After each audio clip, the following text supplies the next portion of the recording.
This is a great question. How do we combat all kinds of bigotry and prejudice in our communities? What about those who use the Torah and Halachah to justify their bigotry of certain groups? The Torah, our rabbis tell us, is a sam. It's a potion. A potion for life and for death. It's a cherev pipiyot biadam. It's a double-edged sword. The same people who can use Torah to save people's life, they're also the same people who could kill people with the Torah. Our Torah is not immune to people using it for evil purposes. Rabbi Chaim David Halevi has an introduction to his book Dvar HaMishpat, The Laws of Sanhedrin, in which he says that the most just book of laws can be perverted by crooked lawmakers, and the most crooked book of laws can be beautified by the most beautiful group of lawmakers.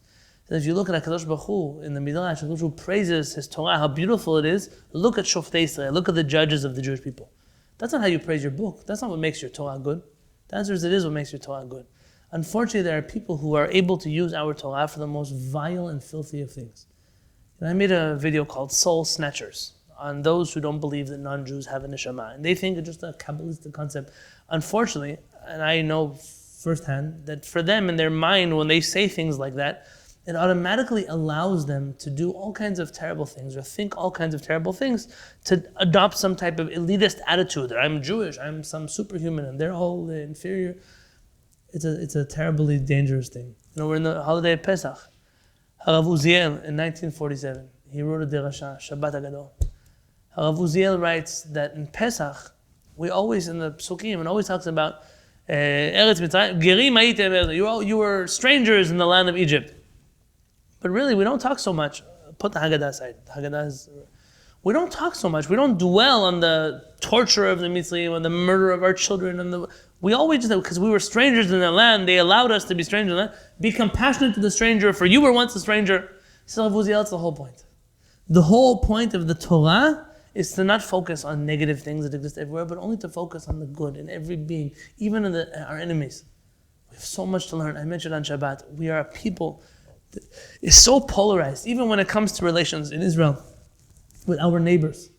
Rabbi Yosef Massas used to scream, we're at war, there's a war, I don't like this war, but it's a war. Whether you want to accept it or not, we're at war. We've been at war for 72 years.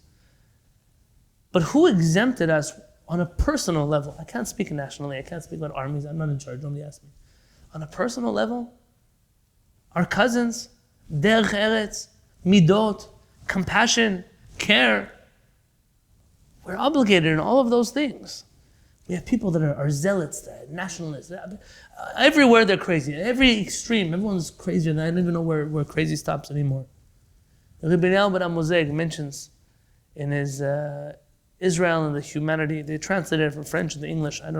Rav Zini of Haifa says it's not a good book, but he says that they mistranslated it. I don't know, he hasn't published a Hebrew one yet. But in that book he writes that Achadut Hashem, the unity of Hashem, is not just the unity of the Jewish people, it's not just the unity of Hashem's name, it's the unity of all races, of all people on this earth, of all religions, to unite them together. There is no room in the Torah for racism. There is no room in the Torah for bigotry. There is no room in the Torah for any type of prejudice.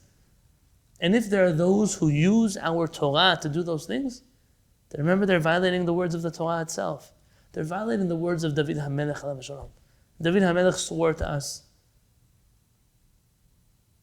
Deracheha derechei noam, v'chol netivoteha shalom. I think David HaMelech, maybe I'm not quite right, that all of the ways of the Torah are peaceful, all of its pathways are pleasant.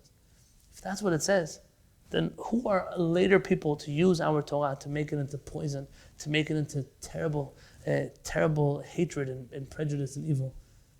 You know, I'm proud to be in a Kehillat where I don't think we suffer so much. Everybody suffers from something. In my Kehillat, I'm certain. You just have to see. We have members of our Kehillat that are not even Jewish. That's a normal thing for us. We have people that pray with Baruch Hashem, Ovdei Hashem. We try to be servants of HaKadosh Baruch Hu. Servants of HaKadosh Baruch Hu means, like the Rambam writes, V'ahavta et Adonai Elohecha. You love HaKadosh Baruch Hu, that means you call all of the people in the world to love HaKadosh Baruch Hu with you. There's no room to hate somebody else. There's no room to... As you mentioned, there's a famous Rabbi Menito, they called him. He was one of the French philosophers, the later generation. And he writes, it's so easy to have compassion on the people in some faraway country in a war-torn land. And it's so hard. It's so hard to not hate your mother-in-law. I love my mother-in-law, so I'm okay. But it's so hard with the other people in the in-law section that I might not love. But my father-in-law, my mother-in-law, Baruch Hashem. But there are all kinds of people. The people that are right next to you are the harder. Your spouse, your children. Those are the people you have to work to love also. Remember that we fight these big social movements of injustice and prejudice.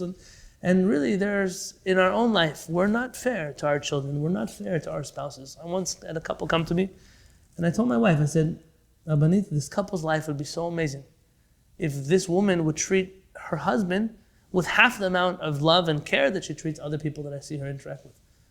It's hard, but it's hard. I don't blame her. She has a hard husband too. It's not easy. But that's sometimes our avodah. But definitely in the world, any Jewish person who gets behind anything that is evil, that is racist, there's no room. There's no room in our Torah for that. I'm willing to stand behind that.